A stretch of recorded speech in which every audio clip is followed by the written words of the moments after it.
Hello, how are you? This is Notary 101. Thank you for watching my videos and remember to give back by subscribing. Thank you. Hello everyone and welcome back to my channel. Thank you all for watching my videos. I really appreciate all the support you're giving to this channel. All right, so let's start with this page. This is the USA Patriot Act. So on this one, it's asking the borrowers for two forms of ID each. So each borrower has to have two forms of ID.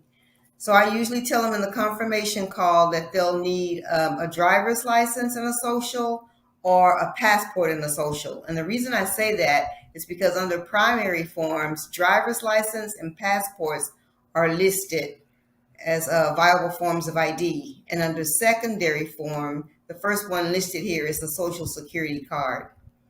So I'll check the box that says driver's license, write in the name of the state, the ID number, the issuance and expiration date. And don't forget while you're filling it out to check out things like the height, to be sure that the description fits the borrower, because as a notary, it is part of our job to make sure that people are who they say they are. Now for the second form of ID, you check the Social Security card. It already says U.S. government. If it didn't, you could just write it in and write their Social Security number. It does not have an issuance or expiration date.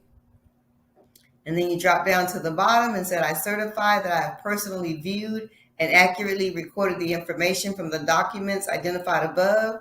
So certify your signature, that's you, the notary, the date, your printed name, and title. You can either put notary or notary signing agent or loan signing agent. So on the next one, the hazardous insurance authorization and requirements.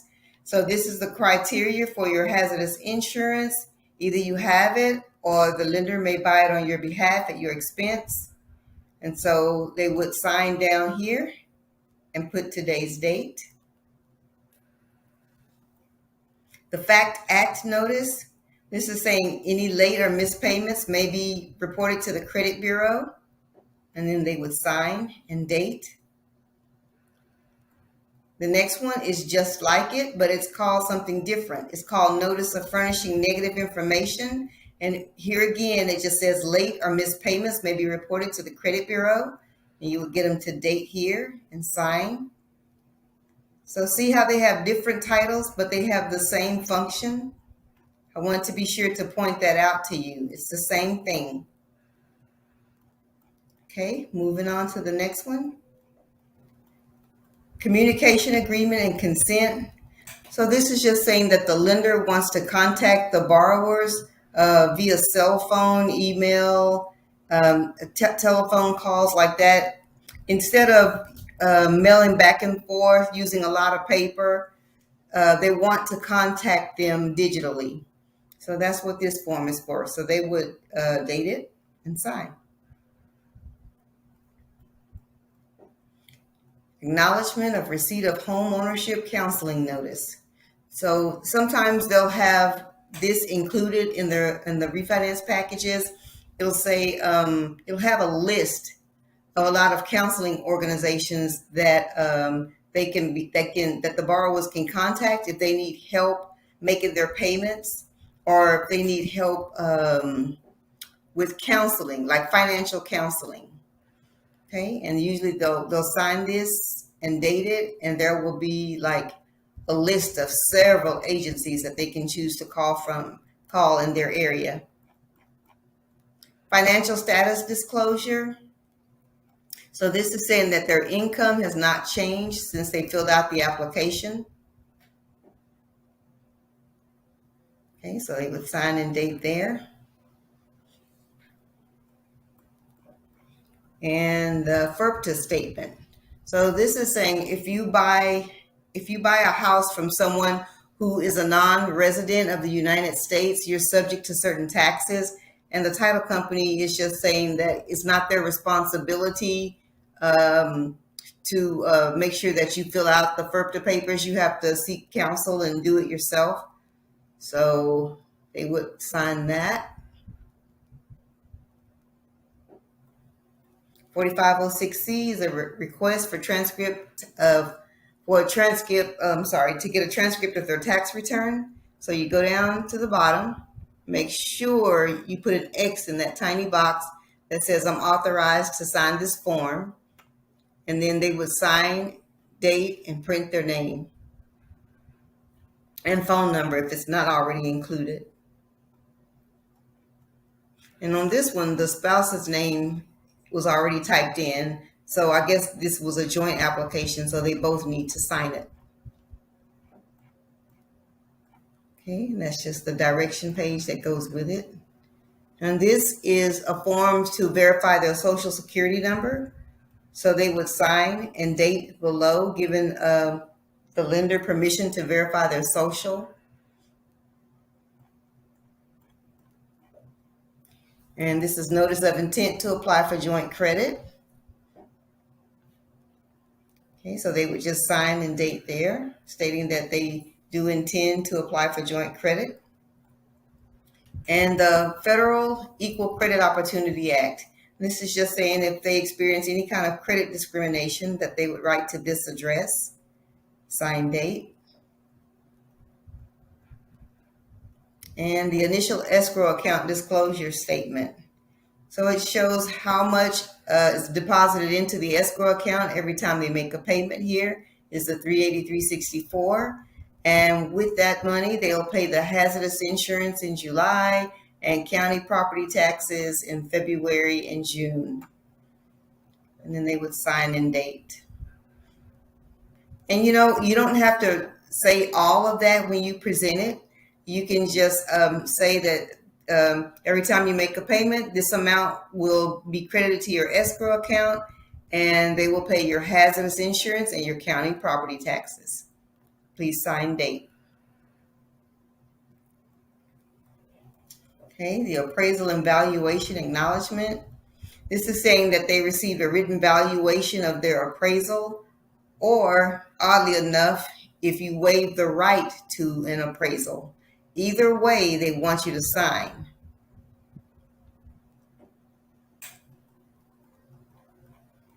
Okay, and this is saying you haven't made any false or misleading statements. And I wanted to show you the next one is the same one, but it looks differently. It just has the title name, mortgage fraud notice. It also says you haven't made any false or misleading statements and what the penalty is for that. So let me show you the other one again, because they're both the same. Okay, that one looks like that, with a Department of Justice logo on it, the FBI logo, and then sign and date.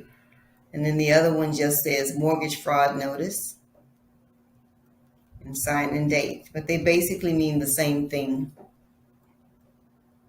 Okay, flood insurance determination.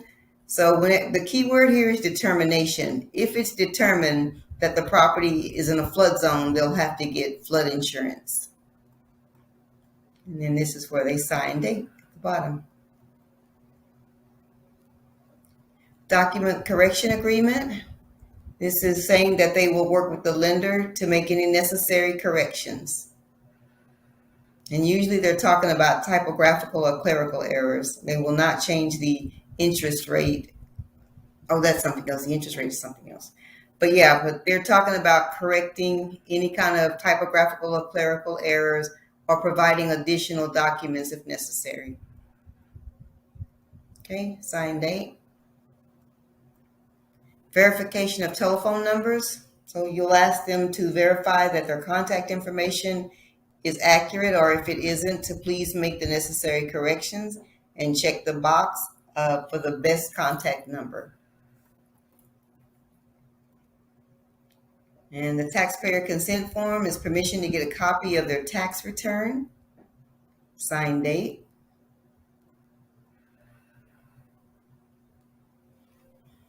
Okay, and the application for automatic mortgage payment program. Now this one was already pre-filled out saying I do not want my mortgage payment automatically deducted. That's what this is. This is getting set up for automatic deductions.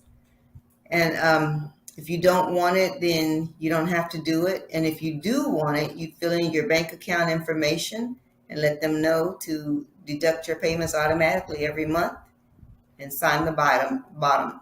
Either way it goes, they still have to sign whether they want it or not, to sign and date. So as you can see so far, these payments do not, these documents, excuse me, do not need to be notarized, but I'm showing you that they do need to be signed and where the signature goes. Okay, another initial escrow account disclosure statement. So you see how they look different, but we've already had this form earlier. They look different, but they serve the same purpose. So watch for that. Okay, and then to the borrower. This is giving the lender permission to send, this giving the county permission to send the tax statements to whoever the lender uses.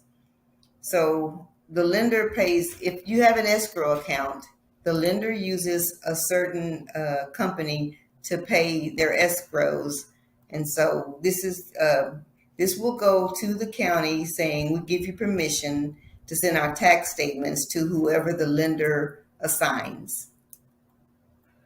Okay, and then you'll sign and date. Okay, so here is a uniform residential, loan application. So this one, the first one I'm going to show you, is for individual credit. So this is a borrower applying on their own credit. There is no other person on the loan. So they do not have to do anything except for sign Section 6. So there's no initials for an individual credit. If they're applying for individual credit, they don't have to initial anything. All they do is go to Section 6, where I'm going to show you right here. Section 6, acknowledgments and agreements. And then they would sign. So right here, their name is printed, but there's nowhere to sign. So go to the next page. And at the very top of the next page, there's a place for their signature and a date.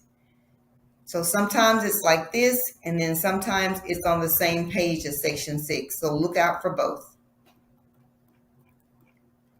Okay, the next one, this one is for joint credit, I believe. Oh, no, I'm sorry. This is the lender loan information. So we're still on the individual loan applicant. We're still on that. This is their lender loan information. On the bottom right hand, they want them to initial all 3 pages. So here's page 1, initials. And now remember, if they have 3 names listed, Billy Bob Smith, they want them to initial BBS. Okay, and if it says junior, BBSJ. Okay, so that's page 1, page 2, and page 3. Make sure they initial all 3 pages.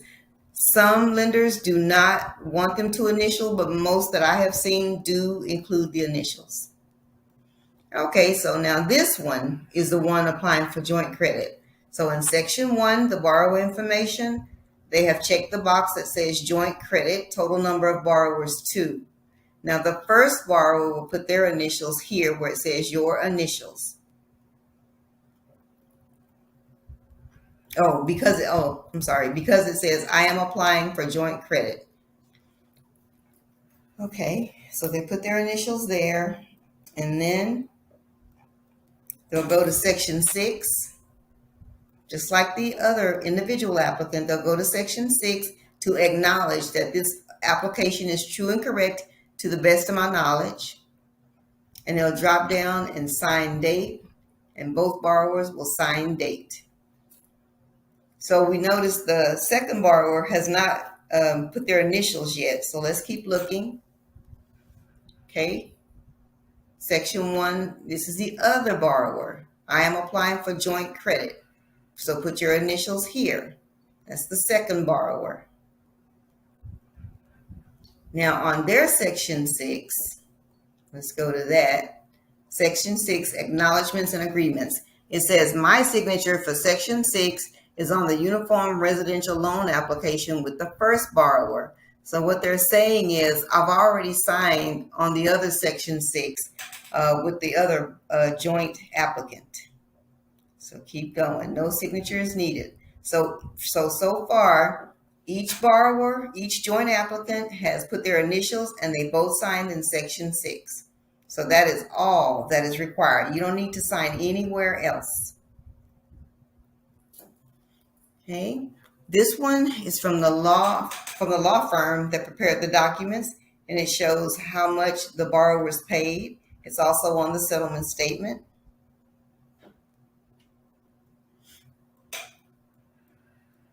And it's just added into right there. It says make check payable to, but it's already been rolled into the closing fees. So they don't have to pay anything extra. It's already been paid for on the settlement statement included. And then privacy notice. This is just saying that your non-public personal information will not be given to any unauthorized parties. Okay, and then they'll sign. Okay, and there's a representation notice. This is once again saying the law firm only prepared the documents. They represent the interest of the lender and have not given the borrowers any legal advice. Right there. And then they will sign page 2 or wherever it needs to be signed and dated. Okay, renewal and extension exhibit. You're renewing and extending your note to include the new amount. Okay, and then they will sign and date page 2. Closing instructions. So this one has like 19 little disclosures spelling out the agreement between the title company and the borrower. Okay, and so they would sign the very last page and date. And if they have any questions, I would let them know, if you have any questions, let me know. But I would not go through all 19 items. I would just say that this is agreement between you and the title company. And then I would have them to sign the last page. And right here, they're also asking for their contact information.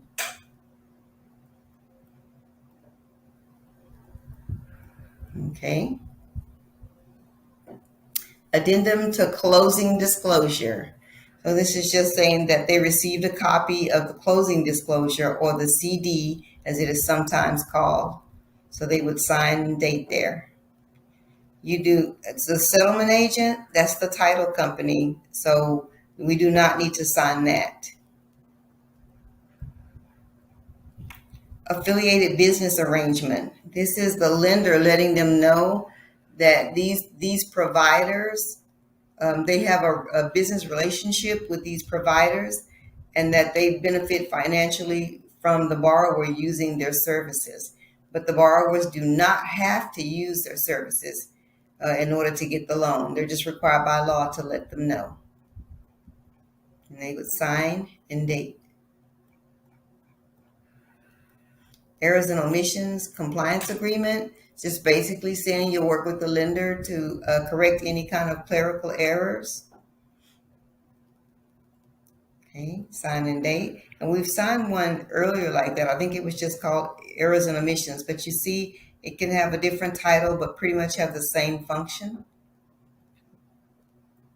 And also keep your definitions or your explanations as brief as possible, as simple as possible. The more information you tend to give, it makes the borrowers have more questions, and they start asking questions that we really can't answer, or they need to call the lender to answer.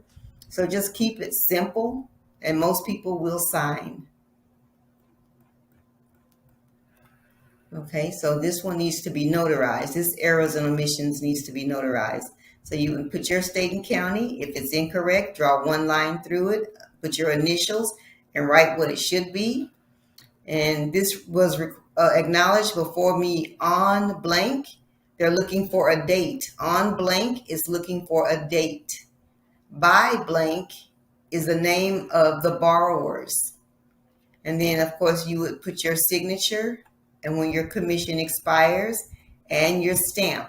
Now, see, it's not asking for a stamp, but every time you notarize something, you need to apply your stamp. If you have to put your county and the date, and excuse me, that's my alarm, and your date and the names of the borrowers, your signature and your commission, that's a notarization. So you need to put your stamp.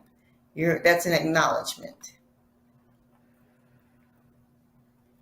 And the mortgage commitment letter, I think this is like 4 or 5 pages, but what you want to do when you have that many pages is you just point out some of the important things that you've already gone over, that they have already agreed to.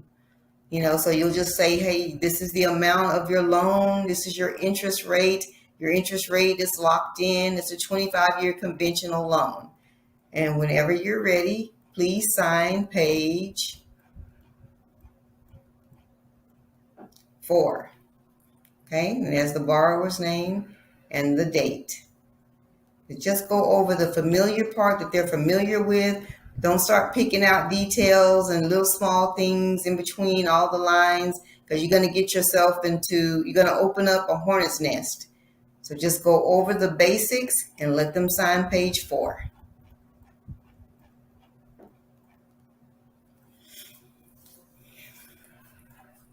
Okay, and that's it. That's that one. Now I have 4 more pages I want to show you, so hang on. Okay, I want to show you this. This is a rescission calendar. Today's the last day of July. This is a July calendar. I'm going to use this one anyway. I know it's the last day of July, but it's just for example. It's just for example purposes. So this is how you determine when the notice of right to cancel applies. This is for the notice of right to cancel. So if you were to sign on July the 1st, and then you have 3 business days. The borrower has 3 business days to change their mind and to say, hey, we don't want to do this. Right here is telling you that their right to cancel ends on July the 5th at midnight. And if they sign on the 2nd, it's telling you that they have till July the 6th at midnight. On the 3rd, July 7th, and on the 4th, July 7th, on the 5th, July 8th. So that's a holiday. So that you don't count holidays and Sundays in your 3 business days. Okay, so let's try to do one on our own. And this calendar comes from the NNA. Of course, you can see the logo up here. You can go to the website and print your rescission calendars. But let's just say you didn't have one and you need to know how to do it yourself.